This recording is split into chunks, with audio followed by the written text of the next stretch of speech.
everyone to Evaluating the Health of Your Business. Our instructor today is Stacie Briley Goodman, and I mean, let's be honest, it's January, so there's no better time. You can think about this as your wellness checkup, right, Stacie, as evaluating the health of your business. But don't worry, you didn't have to fast, so your cholesterol should be fine. So if you could go to the oath slide, Stacie. Well, we're just going to assume that for now. I don't know anything about anybody's cholesterol, but the cholesterol of your business, we're not measuring. Can you go to the next slide and I'll say the oath if you don't mind, Stacie? Oh, that's what I have on. Okay. I see the first slide. All right, let's try this one. There we go. So I, Tiffany Joy Green, do solemnly swear to accept the lifelong obligation to hone my superhero powers and apply those superhero powers to the good of the people I serve. I will promote and add to the ongoing success of Empower People, its members, and the people, organizations, and communities it serves.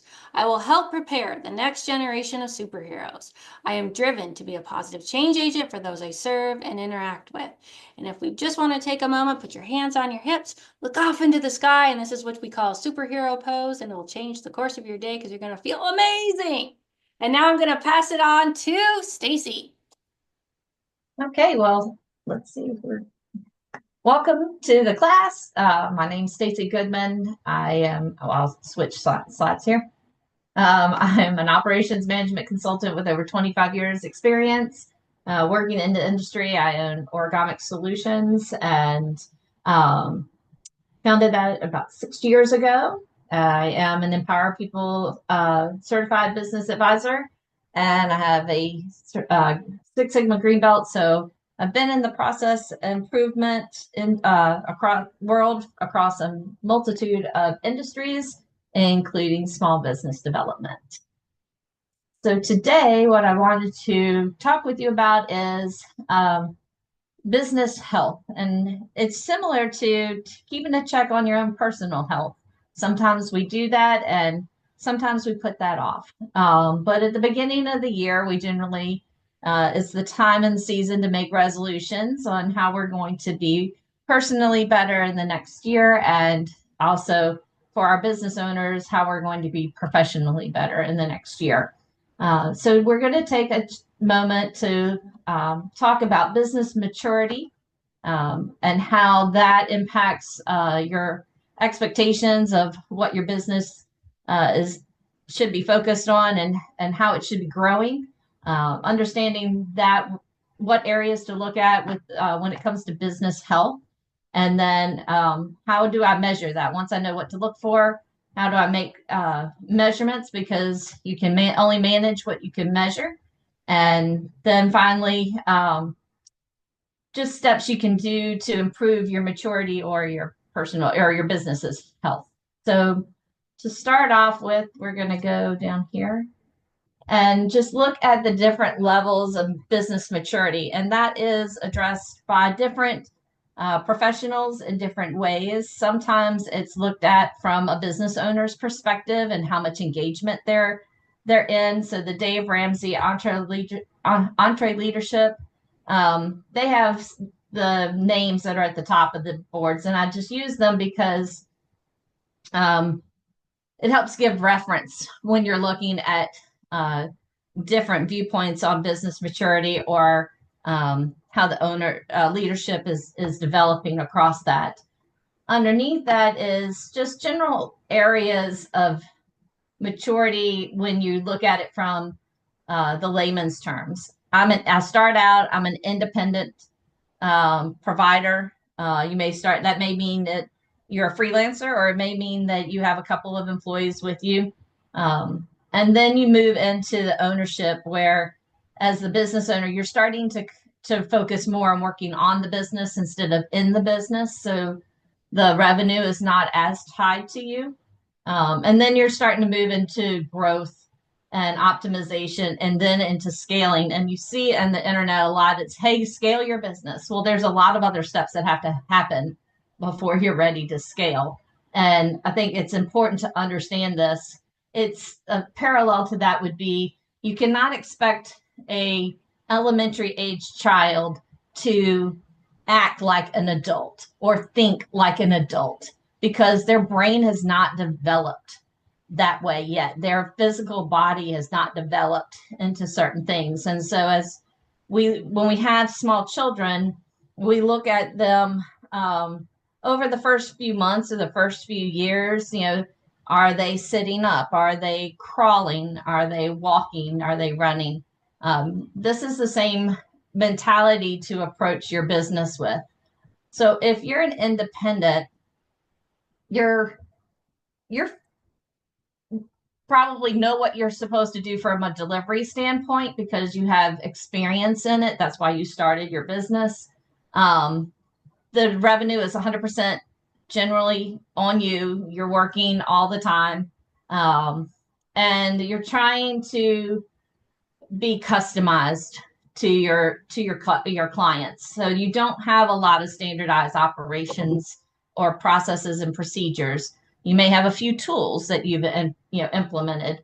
And what Dave Ramsey refers to these as a treadmiller. You're constantly running. So your expectations of how healthy you are, of if you're an independent versus if you have a team, are going to be different. Your revenue, you may be looking at it from, can I pay my bills, right? If I can pay my bills, life's good. So we'll talk about that, how we look at those different areas of health evaluation based on where we are. So while you're looking at this, take a moment to see, where do you think you're fitting? I'll give you for instance. So I started my company as an independent. We are now in the ownership phase where I still work a little bit and generate revenue, but we're very focused on developing all the internal infrastructure to support the growth. And we're going to be moving into the growth stages in a very short period of time. We're right on that cusp of moving between the second and the third layer. So in the second layer, you're modeling. You're figuring out, how does this work? And then you're going to move to, can I do this in a repeatable manner? And where I can start to establish dependency on those processes, procedures, and tools. Once you get to that point and you're starting to continue to grow, where you're now focusing more on optimization. How do I master that? How do I refine it down? I'm looking for efficiencies. I'm looking for cost savings. I'm looking for more productivity. Once you have that refined and it's repeatable, now you're ready to scale. Now that means I can open another branch. I can move into another market. I can, if I'm a franchisee or a licensee, I can start reselling this solution. So just understanding where you are is important. So once you know where you are, it's time to start looking at, well, what makes me healthy? As Tiffany alluded to in the beginning, you go to the doctor and they take blood work and they look at a whole lot of different things, your heart and your cholesterol and your weight and your sugar levels and all of those different things. And they use measurements either through the scales, through your body fat index, the BMI index, or the blood work to determine if you are within reasonable range of health. And if you don't have, if something's out of whack, then they may give you exercises to do or change your diet or give you medications. They're going to address that. We're going to take that same concept and apply it to business here. When you look up business health, a lot of people focus on just the finances, but business health is way bigger and more complex than just the finances. The finances are the measurements you see, like when you get your blood work. They start to tell a tale, but there's a lot of leading indicators, meaning they're things that you can control up front to impact the outputs, and those are important to start looking at as well. And so here we look at 5 different areas. This can be split into smaller groups. You could have 8 areas, but you don't want it to get too big because then it gets complex and trying to figure out if I'm splitting hairs and how many things am I going to take on to improve. But let's just take a moment to kind of walk through here. So your finances, your revenues, which is what a lot of people talk about. Oh, I have gross revenues of, $3 million a year, and I'm on par to double that next year, something of that nature. That's great in sales, but then you have to look at your profit margins. So if you spent everything or you didn't set up your pricing to where you have a big enough profit margin that's reasonable within the market, but also gives you some future savings, then you're just going to be breaking even and you're really not going to have the extra resources to invest into future growth. So you got to look at that. The other is cash flow. I think I've read a research that 62% of companies fail because they run out of cash flat out. They start out with some money, they may get a loan, and you don't want to go into, deep debt with a business that's just starting up, because if it doesn't work, then you have to assume that debt personally, generally. So you want to watch your debt levels and you want to watch the cash flow. And we're going to talk about some different ways to make adjustments if you need to. You look at your risk level. When I work with small businesses, I ask them, are you an LLC at minimum? If you're a sole proprietor, there's a lot of tax liability and there's a lot of legal liability that you're taking on that could impact your personal assets and your personal life. So understanding the proper legal structure and the proper tax structure to be in that will benefit you best is critical. Also understanding legal and regulatory compliance. If you're in a growth stage, I was just talking with my lawyer about this, as I'm starting to hire more employees. Once I get over 5 or 6, then I need to start talking to him because there are new laws that come in at different thresholds, with HR requirements, with legal requirements, and with the state and federal government. So staying abreast of where you are and where you're going to go and how fast you think you're going to grow gets you ahead of the game and more in a proactive state instead of a reactive state.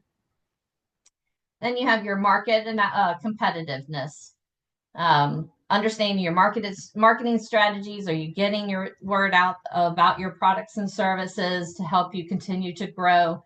Are you utilizing social media, those types of things? If you haven't utilized it, how do you start to incorporate that? How do you start to get used to those things? Your product quality plays a big part of your health, because your reputation, especially in small towns or in small business or environments, your reputation is king. And once it's tarnished or damaged, then it's very difficult to come back from that. Innovation and adaptability. There's always new tools that are coming out on the market or new ways of doing things. So being ahead of that to make sure that you're continuing to drive forward and you're capable from a business and operation standpoint of supporting that forward movement. On the people side, employee satisfaction or turnover rates. If you have a high turnover rate, then maybe you need to go back and look at the health of the process you use to recruit and evaluate new employees, or either how you're onboarding them. It makes a difference in how connected they get to the company and to your purpose and your culture. And then once they're in there, what are you doing? A lot of young people are looking for development. They are looking for training. They are looking for growth. Are you able to provide that to them? Will you be able to retain those employees and all the investment that you put into it? And then customer satisfaction and feedback. Those are your external people. Just keeping abreast on how the world is seeing you. What adjustments do you need to make to better serve your customers and your community? Finally, which is not the last and least, but from our perspective, it is quite important. This is your operations. When you establish your purpose and your mission for your company, You have your vision and goals that you update every year or or at least periodically.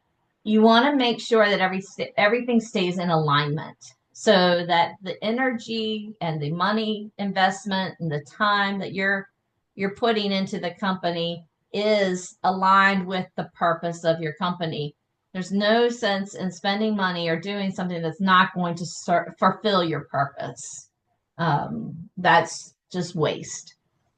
So looking at that, looking at the quality of your services, looking at your key performance indicators, or what we call also leading and lagging indicators. So if you're looking at sales, you might be wanting to look for a leading indicator on the number of contacts that you have with potential clients. Are you getting out in the market enough through networking events, through communications, things of that nature that will drive those leading indicators, drive the probability of closing sales.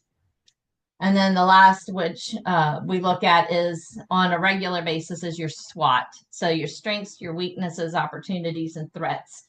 Those are all part of your health assessment because it gives you a holistic approach to look at your own business's health and where you could continue to strengthen, or you could go after new opportunities, and what would it take to achieve those opportunities, and then the threats, what things might you need to do in order to mitigate those threats. So those are the areas. Why is it important? If you evaluate your expectations of yourself against where you are in your maturity level, then you won't set yourself up for disappointment. So level setting your expectations is critical.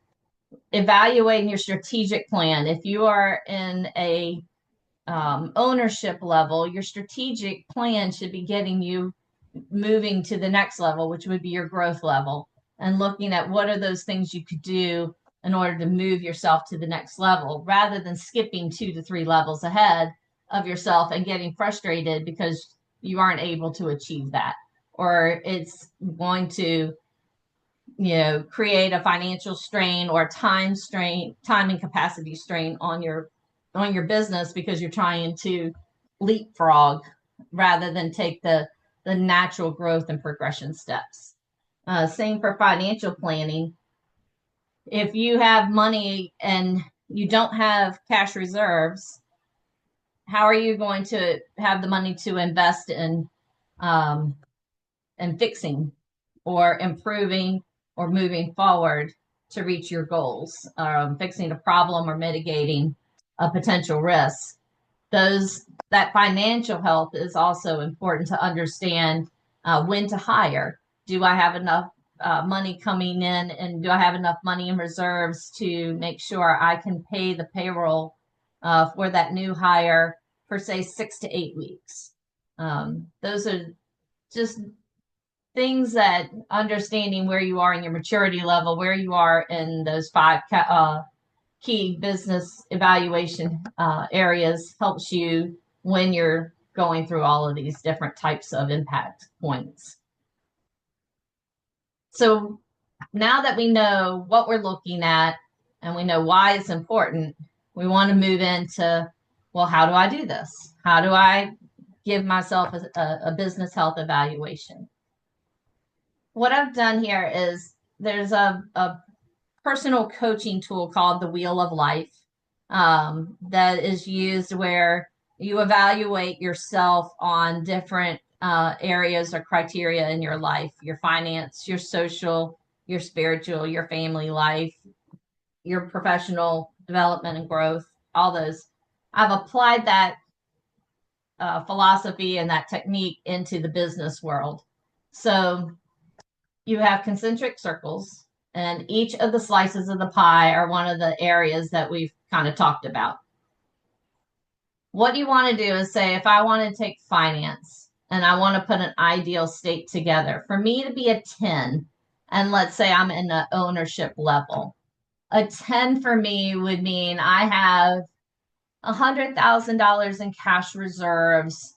I'm able to easily I have a good enough, I have a proper cash flow that I'm not worried about um, making payroll every week. Um, and I am managing my tax basis. You may pick those three.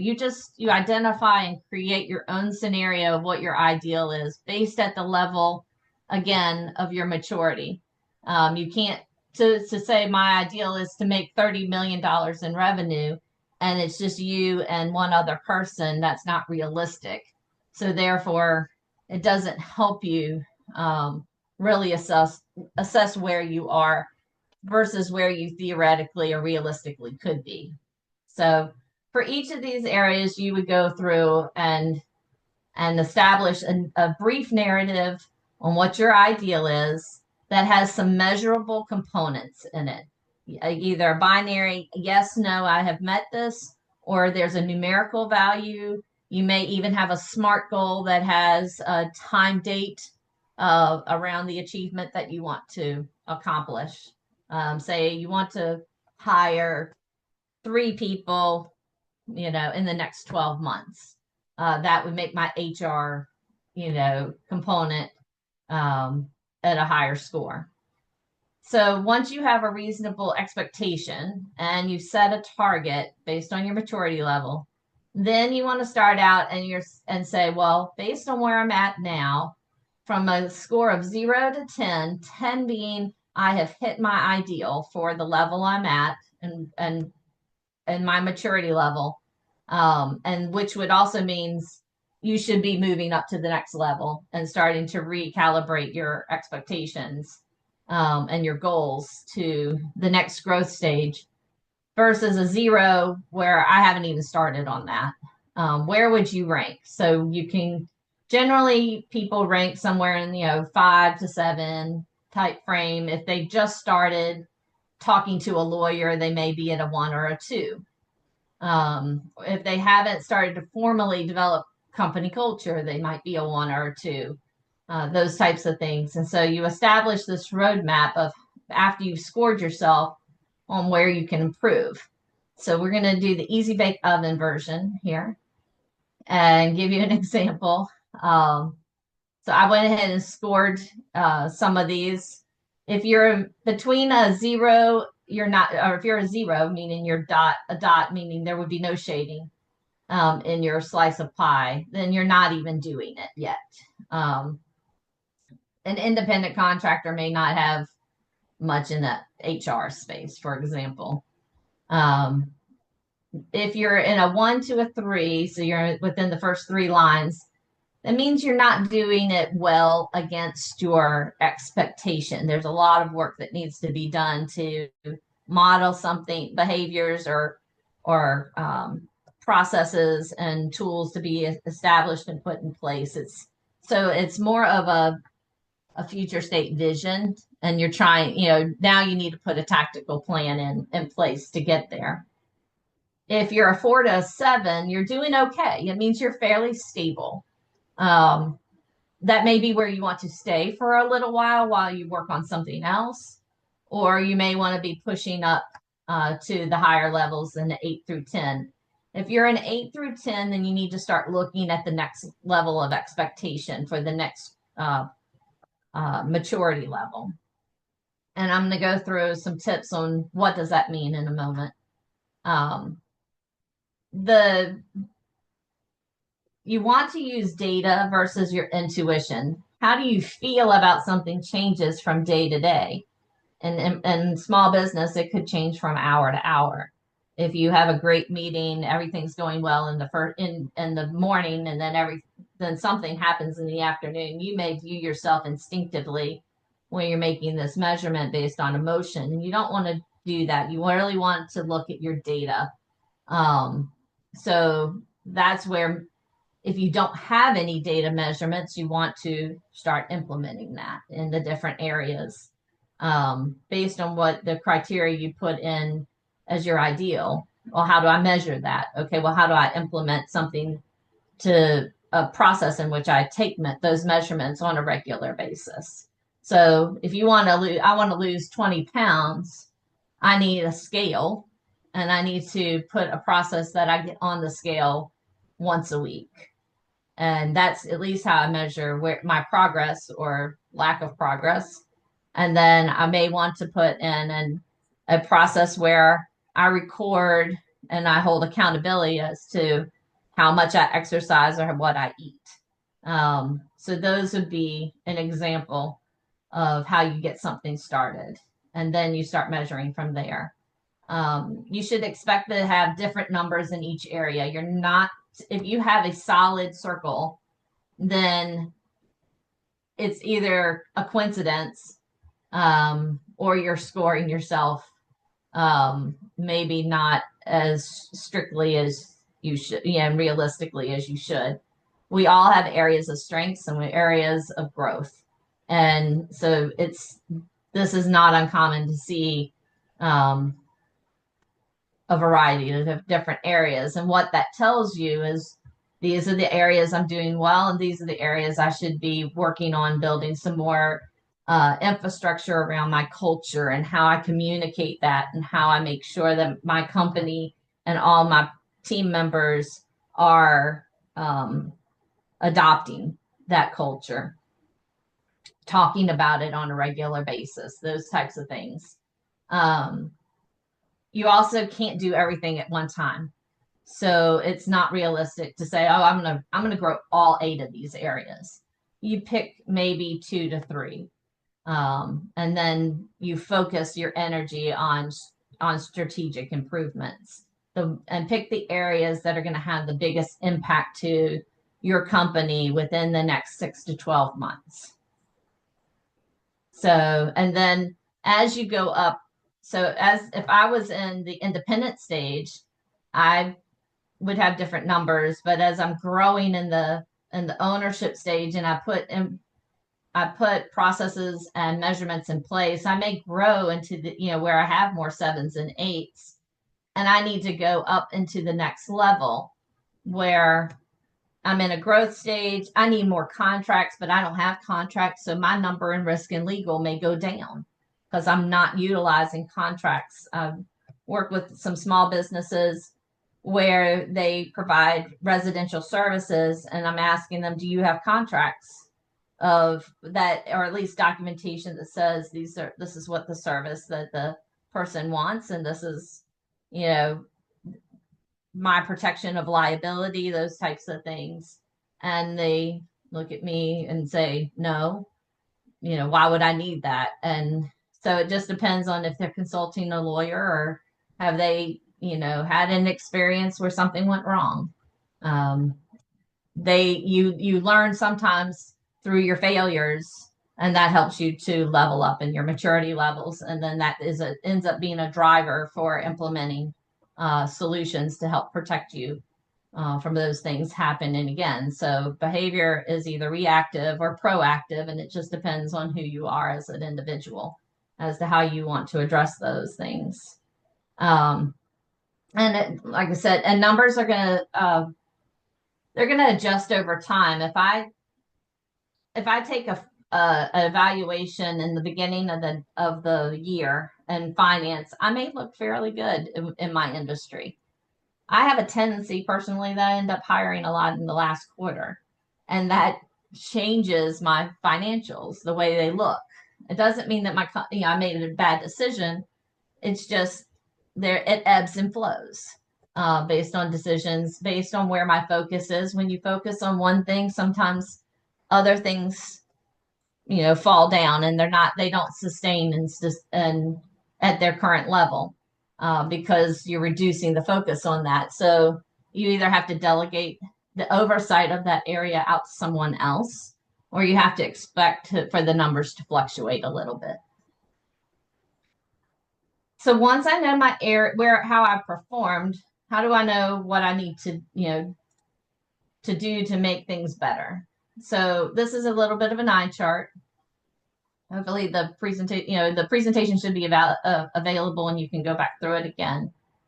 But if you know which level of maturity you are, you would look at the column, and it's going to give you some things that are typical for businesses in that level of maturity to be looking at.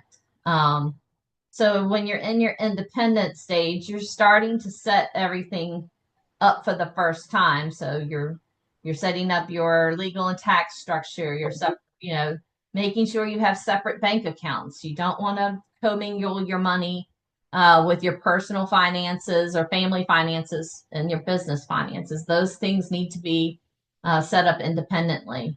Um, are you utilizing technology that's going to help you if you're an independent and you have a business that you're setting up? Because you need to be flexible. I need to be able to be at my kids' soccer game and take them here and there, but I still need to run a business. Then mobility is an important factor. And am I utilizing systems that support that need for mobility, where I can work from the the automobile, or what I refer to as the mobile command center. Um, and then you want to make sure you have a clear brand so that people know who you are and what you are about. You're communicating clearly. You're establishing all those foundational components, utilizing contracts. Are you even profitable? Are you saving money for the future? So that's where your focus is in that level.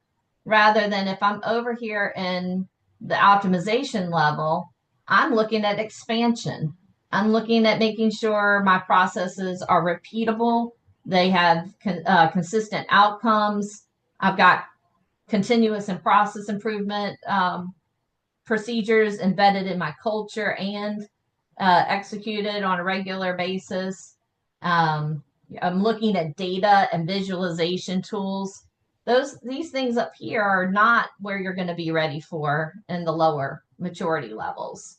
But if you're looking at your numbers that you just measured and saying, well, what could I do? These are some of the ways. And you can see, cash flow, or starting to incorporate, chief financial officer KPIs or measurements. Those would be in your, in your finance piece of the pie. Or if you're looking at talent development, that's in your HR piece of the pie. You can make the correlations for those. But there's always something, and you can continue to research. There's a number of resources out there to identify how to grow and what you need in order to make sure you're sustainable. Having some sense of visualization of your data is helpful, even if it's an Excel spreadsheet with a chart on it versus a dashboard out of Power BI or somebody else's tools. You got to get started with what we even call a proof of concept. What do I want to see? How do I collect that data so I can tell if I'm moving in a positive direction? That's why we take we get the blood work done, and why they measure our height and weight and our eyes and those types of things on an annual basis with our personal health. When you're talking about mental health, they'll ask you, based on the happy faces and the sad faces, how are you feeling? How do you measure that? A series of questions when you go into the doctor to see if you're having, a positive mental health status, or maybe a mental health status that needs some attention and could impact other things. Measurements are the key for understanding where you are and where you want to go. So I'm going to close this out here with the summary. Good health enables maturity of a business, similar to it is that of a human. Again, as we think about raising children, they develop skills and they develop capabilities as they grow. An 18-year-old that the government says they're an adult is really not an adult, because they still have 5 to 6 years of a part of their brain to even develop, which drives a lot of their risk management and their analytical thinking. So level setting your expectations of your kid or your business is important. And that's based off the maturity and identifying where they are and what is appropriate for what the level of maturity you are in a business or as a person. Taking regular checkups. So I would say at least do this annually or semi-annually. It depending on the growth and the speed of growth in your company, you may have to do it, quarterly. But taking those measurements and seeing where you are from an objective viewpoint is important. And you may have other members of your team and that are in your leadership team, have them score as well, or help, identify and define the ideal and do the scoring collectively. Remember that there's more areas to health than just the business finances. And if you focus on the inputs and the consistency of those inputs, the outputs will take care of themselves. So a little bit of James Clear there. Anyway, that is what I have, and opening up for questions.